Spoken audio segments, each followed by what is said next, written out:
बड़ी मुश्किल से घर से बाहर निकली हूँ। इस 99% मर्दों में मैं एक औरत खड़ी होकर काम कर रही हूँ। इस वक्त मैं भी मर्द हूँ। हमें रिज़्क़ के हलाल कमाने से शर्म नहीं आनी चाहिए।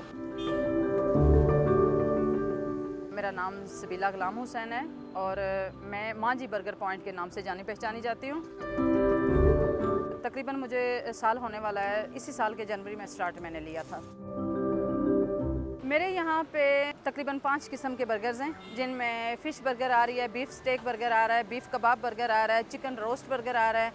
और इनमें जो सबसे ज़्यादा बेस्ट जो मेरा बर्गर है वो बीफ स्टेक है। ये ख़्याल नहीं था, कहते हैं कि ज़रूरत ईजाद की माँ है। हालात ऐसे बदल गए कि मेरे हस्बैंड बहुत ज़्यादा बीमार थे। अभी भी वो आईसीयू वार्ड में रह के आए हैं। बहुत सीरियस कंडीशन में थे। घर चलाना बहुत मुश्किल हो गया था। इवन के मेरे बच्चों का खाना तक नहीं था। छोटा बच्चा मेरा 10-11 साल का बच्चा है। तो वो एक दिन जब सुबह उठा तो उसने कहा कि मुझे मामा नाश्ता दें। तो मेरे पास नाश्ता नहीं था जो मैं उस बच्चे को देती। तो सिवाय एक आंसुओं के मेरे पास कुछ भी नहीं था। मैं बुराई की तरफ नहीं गई, मैं भीख मांगने की तरफ नहीं गई। चौक में खड़ी, एक रोड के किनारे खड़ी स्टॉल लगा के यहाँ पे मैं अपना रिज़्क़ हलाल कमा रही हूँ। तो मुझ में इतनी विल पावर थी कि मैं बाहर आके तो अपने बच्चों का खुद पेट पाल रही हूँ, अपने हस्बैंड को इतना इलाज उनका करवा रही हूँ।